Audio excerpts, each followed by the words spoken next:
You want to learn a language. Where do you start? Or, first of all, why would you listen to what I have to say?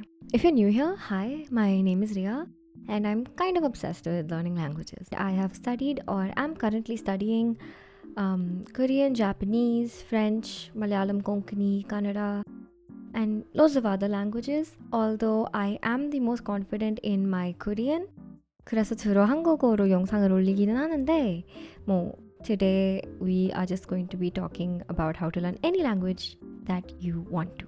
I am going to assume that you have already made the extremely tough decision of which language you want to learn. For the sake of this video, I am going to be using Spanish as an example. I have done a few Duolingo lessons years ago, but I still am an extreme beginner. So we are on this journey together. If my pronunciation is messed up, you are going to have to forgive me. The absolute first thing I do when starting to learn a language is to figure out the basic sentence structure. Now, in English, for example, your basic sentence structure is subject, verb, object. I eat an apple. He drinks juice. I am Ria. A is B, A, verb, B. Now this sentence structure varies based on the language you are learning. For example, Korean, Japanese and Hindi all follow subject, object, verb. For example, 나는 사과를 먹었다. 私はリンゴを食べた. मैंने apple खाया है. The verb shows up at the end of your sentences. Now you might ask, how do I even figure out this structure? You have two choices. 1, use Google Translate, or 2, you get a textbook. Now, I am the first person to say that the best way to learn a language is through immersion and not through just reading books. But in the beginning, it really does help to have a textbook for reference. If you've ever looked up best textbook for insert target language, I'm sure you've been bombarded with choices. I will let you in on a crazy tip. It genuinely does not matter. Yes, not all textbooks are created equal. Yes, if you spend a really long time going through multiple videos, you might find a textbook that suits your specific needs. But the difference honestly is only going to be marginal, and it really isn't worth all of that extra effort. When you're starting out, I genuinely believe it's just important for you to start. I have covered this in older videos, but here is how you find a textbook. You look up target language, beginner textbook. You download the easiest one to access, and you are done. Since we're looking at Spanish as our target language, let's check out this one. Pause. If you choose a language that does not use the English script or doesn't use a script that you are familiar with, then I would strongly suggest learning the script before you get to the textbook. Of course, there are languages that are outliers like Mandarin. You can't learn all the characters. Or even Japanese, you can't learn all the kanji. I would suggest learning at least the hiragana, or when you're doing Mandarin, at least you're learning the pinyin. As much as you can, it is good to not rely on romanization. Every textbook is different, but as someone who's gone through a lot of them, most tend to have a first chapter focusing on greetings, cultural points, and maybe the alphabets. Now this is a good way to start, but I usually find myself skipping past this chapter or just skimming through it at first to get to the actual meat. What is the sentence structure? So I look for the most basic looking sentence that I could possibly find. Once you find a sentence, you are going to plug it into Google Translate word by word. Yo soy pesimista. Yo is I, soy is am, pesimista is a pessimist. A, soy, B. A, verb, B. Now I'm gonna take another random sentence. Here we have Mi hermano canta mucho. Mi hermano means my brother. Canta, sing, mucho, a lot.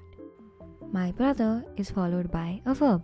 So this matches up roughly to our sentence structure. Space is musico. Es is our verb. Musico is musician. Wait, didn't we just see that A is B was a soy B?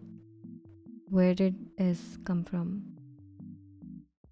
Now, conjugation is my least favorite part of learning a language, I will be very honest with you. But a lot of languages require it. I mean, English has conjugation too. Sure, A is B, but I am Ria. To put it very simply, conjugation is essentially when your verb changes to match your subject or to match the tense.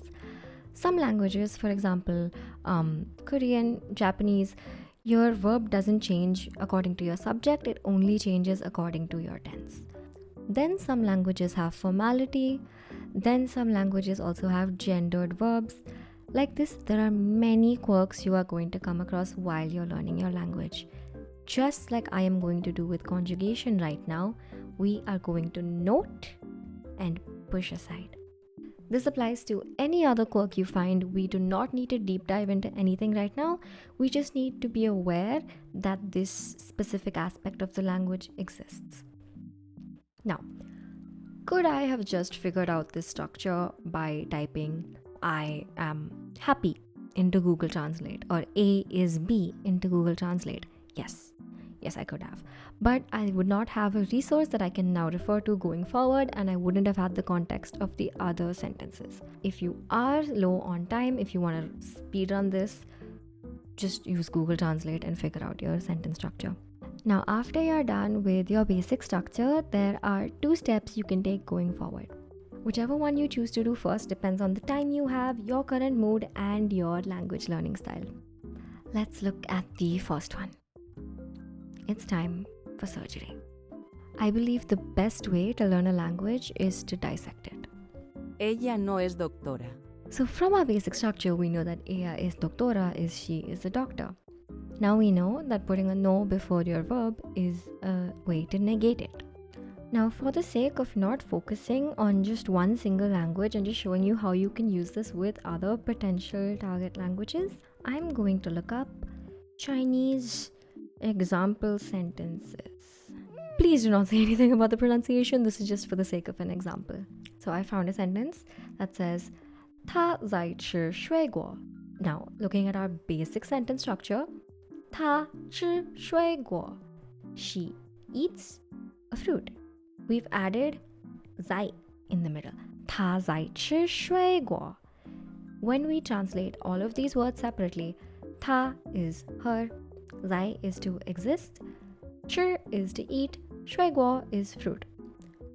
I can now make the assumption, because the translation of this sentence is she is eating a fruit, that adding 在 before your verb makes it present continuous. Is eating, is doing something. To make sure this is correct, I can also write down another sentence. Let's say, I am studying. 我在学习. There is a 在 before what I'm assuming is the verb study. So there you have it. You have figured out that 在 before a verb makes it kind of a present tense. Now, of course, information you find out this way might not be extremely accurate. If you go to a grammar resource and look it up, sure, you might get a more specific explanation of what exactly it is called in a grammar structure. But when you're speaking English, do you think about past particles or gerunds or gerunds? I don't know how you pronounce that word. See, like, your English grammar does not have to be perfect for you to be able to speak the language. You don't need to know the exact grammatical structures. It's the same with any other language. I know I repeat this analogy a lot, but the best way to learn a language is to learn it like you are a baby, listening to people speak, making your assumptions, figuring out how sentence structures work on your own. Now, as you keep dissecting, you will come across vocabulary, grammar points, loads of stuff that you can put into a little repository. I want you to write all of this down and keep it for reference. You could make flashcards or you could take regular notes. This is up to you. That is essentially the dissection method. The second method, or the second option, is just learning vocabulary from a separate source. This could be YouTube, this could be a language learning app, this could be flashcards. The downside here is that you will be learning vocabulary in sort of a vacuum. You're not learning it with the context of the words that you are dissecting. So you're kind of losing in on that extra information. And sometimes when you learn vocabulary within sentences, it is a lot easier for it to stick in your head. However, the positives here is that this method is a lot less complicated, it's a lot simpler, and when you're kind of pressed for time, this is something that you could just do on the go. I honestly switch between both based on how I'm feeling on that particular day. But eventually, you do have to focus on learning better grammar. My suggested path forward is watching children's shows where you will find vocabulary and grammar patterns that you've picked up over the past whatever amount of time you've been studying. And any new vocabulary, any new grammar that pops up, you will add into your repository and keep it building. It is at this point that you can start with your conjugation charts, verb tenses, any of those other quirks. You can start looking a bit deeper into them now. Over time, your notes will start to pile up, you'll have more words, more structures, and the best way to get this all to stick into your head is to start making your own sentences. Essentially, what you're doing now is, if we considered the previous step to be dissection, now you're sort of putting all of these separate parts together, sort of like a Frankenstein method, if you will. Now, you're a good while into your studying, you can recognize words, you can understand some basic grammar patterns, maybe even some more complex ones. And so you're growing confident. I mean, you can understand the language after all. And so you turn on a movie or a show in your target language. What are they even saying? A lot of learners get extremely demotivated at this point. I mean, I know. Same. This is completely natural. You just need to transition into your next phase of learning, which is listening. Now, there is no easy way about it. The best way to get better at listening is to keep listening. Now, what do babies do? They just listen.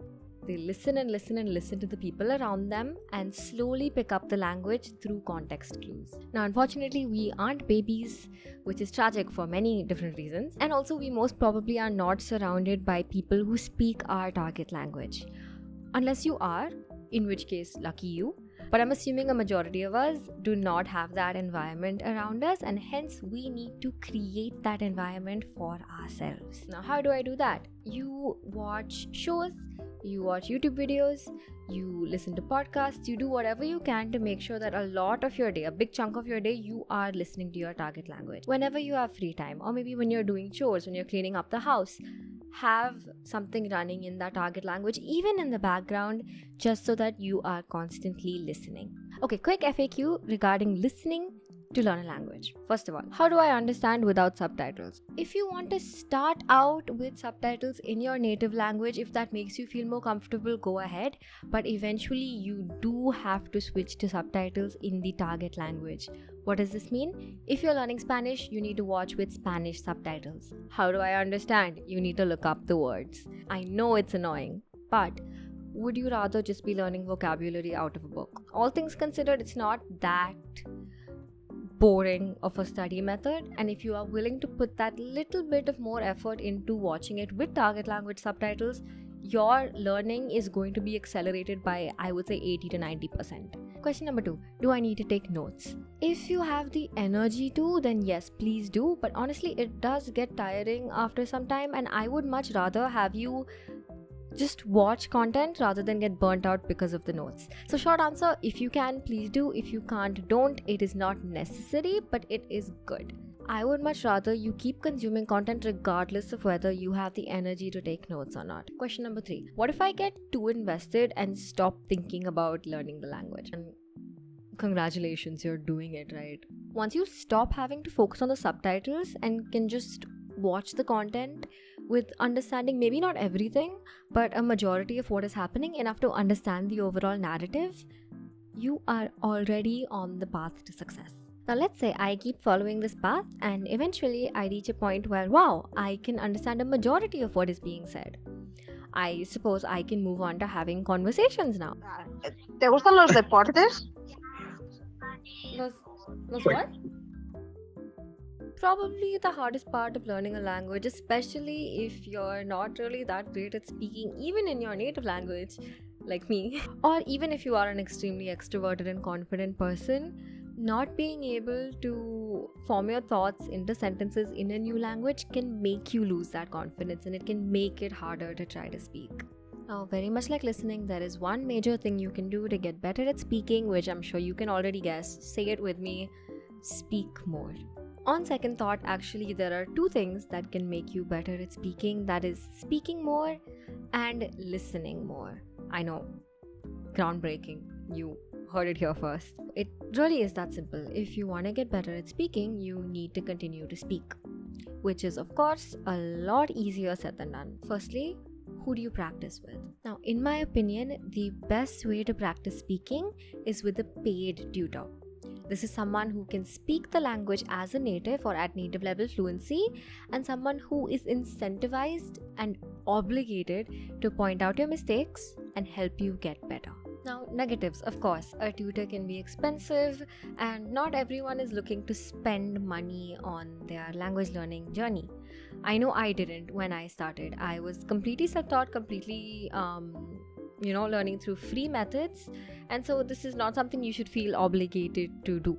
It's just that when someone is specifically being paid to correct you, the chances of them actually correcting you are a lot higher. The second option is to get a language exchange partner. Positives: it's a good way to make a new friend, it's a good way to learn about the culture of your target language, and it's just fun to get to know and talk to people. Negatives: the internet is filled with a lot of terrible people, and I have had countless negative experiences on language learning apps, and you are not even guaranteed that the person will correct you on your mistakes. Now, this might not come from a place of malice, of course. They might just be trying to be nice. They might not want to stop you and point out all of your mistakes. So then we come to the third option, which is the one I personally use the most, which is talking to myself in my room. I am being fully serious when I say that talking to inanimate objects does make a lot of sense versus just talking to a wall. I would come home at the end of the day and I would talk to my stuffed toys and tell them about what happened, who I met, what I liked, what pissed me off. And it helped, of course, with speaking in my target language, and it also just helped to get a lot of my thoughts off of my head. So my mental health did well too. But one thing stuffed animals cannot do is correct your mistakes. So, I mean, all things considered, it's pretty similar to most language exchange experiences. But then the question is, how do you know if you're speaking right? 2 points here. It kind of doesn't matter. What is important is the fact that you're speaking, as long as you're just translating your thoughts into your target language. This could be a really hot take, but I think it's better to speak broken target language than not speak target language at all. Second, you should record yourself. I know you can't 100% rely on self-correction because you yourself are not a native speaker, but if you've been listening enough, then when you listen in on the recording of you speaking the language, you can make some changes, you can point out some mistakes. You are also then analyzing how you spoke, looking at the patterns that you use when you speak, and then you can kind of understand yourself better as a speaker. Does that make sense? I don't know if that made sense. Back on the topic of listening. Like I said, the second thing that will help you speak better is to keep listening, because listening helps develop your understanding of the structure of a language, the intonation, what filler words to use, what words to stress on to give out some specific kind of meaning, vocabulary. It just helps you learn the language in a very wholesome, rounded way. In your final stages of learning, once you've gotten to a point where you can confidently say, yes, I can speak this language, what do you do going forward? Again, say it with me.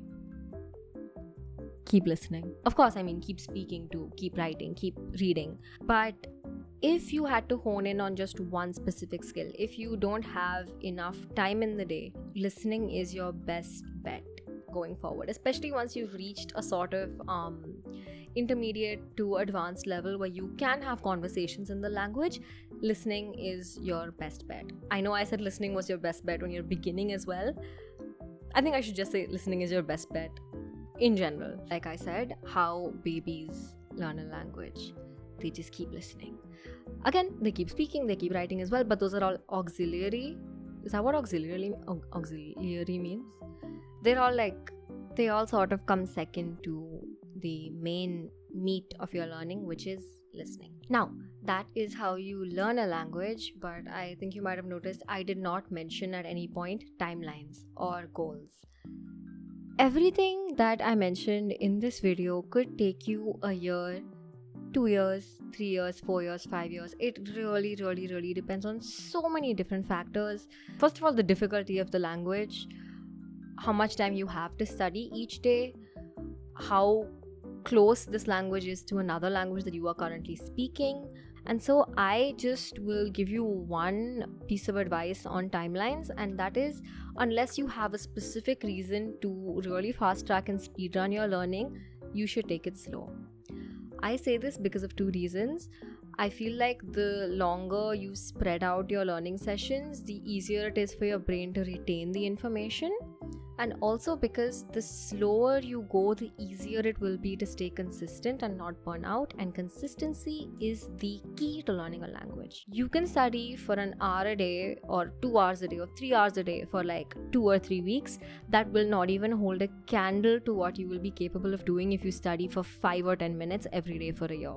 And another little note, I always think that you should study in a way that is enjoyable to you and a way that is fun. This means switch up the ways you're studying, do fun things, watch content, listen to podcasts, watch content that caters to your specific interests so that you can enjoy the process to whatever extent that is possible. Of course, this is not a walk in the park. You're not going to be having fun every single day, but do your best to make sure that you're not just sitting in a corner slogging and memorizing words.